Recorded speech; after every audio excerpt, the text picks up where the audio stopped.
In today's video, I'm going to show you how to update Microsoft Edge browser quickly and easily. Keeping Edge updated is important because it helps improve speed, fix bugs, add the latest features, and keep your browsing more secure.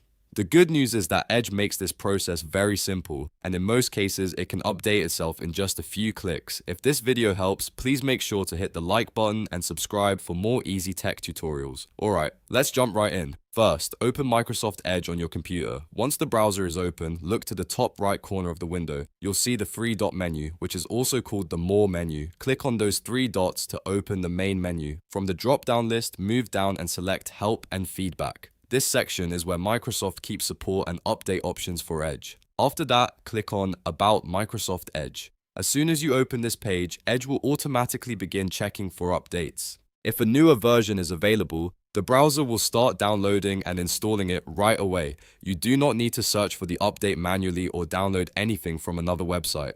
Just let the browser do its thing. Depending on your internet speed and the size of the update, this may take a little bit of time. If Edge finishes updating, it may ask you to restart the browser to complete the process. If you see a restart option, go ahead and click it so the update can fully apply. Once Edge reopens, you'll be running the latest version available on your device. This is the best way to make sure you always have the newest security patches and performance improvements. If you ever want to check whether Edge is up to date again in the future, just repeat the same steps: three-dot menu, help and feedback, and then About Microsoft Edge.